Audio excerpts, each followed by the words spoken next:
Okay, okay. Tay, ano na nararamdaman nyo? Kayo ang grand champion ng season 7. Siyempre, matagal kong inantay ito.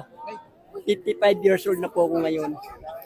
Sabi ko darating ang araw, hindi ko akalain ito na yon. Masayang masaya ako na kapag may tiwala at pananalig ka sa Panginoon, hindi man alam kung hindi may bibigay na papanahon. Maraming salamat sa Kanya sa pag-guide niya sa akin, lalo sa pamilya ko. Salamat dito.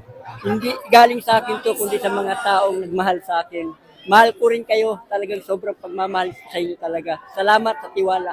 Ano pong gagawin nyo sa premyo nyo, Tay? 2 million pesos.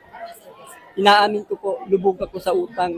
Kasi pag kumayod ako magtrabaho, hindi maiwasan kulang ang isang araw. Ang hinahabol ko lang yung makakain ng kami mag-anak sa isang araw 3 beses. Yun lang naman.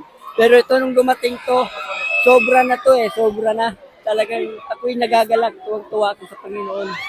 Pag-iigihan, pagbubutihin ko ang ipinagkaloob sa akin.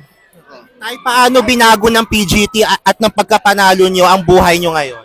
Alam ko mula sa simula, hanggang sa pangalawa, hanggang itong huli. Sobrang kanilang pagmamahal sa akin at ang mga taong narito sa PGT nito, hindi nila ako pinabayaan. Go, tatay, kaya mo yan. Kaya mo yan, nandyan lang kami sa likod. Salamat sa PGT.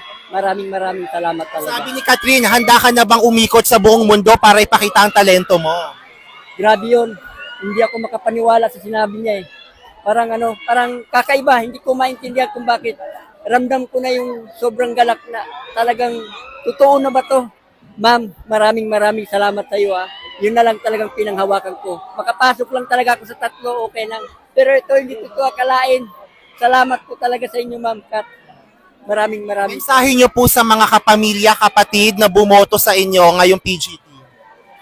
Kulang yung salitang salamat, pero hindi ko alam kung paano.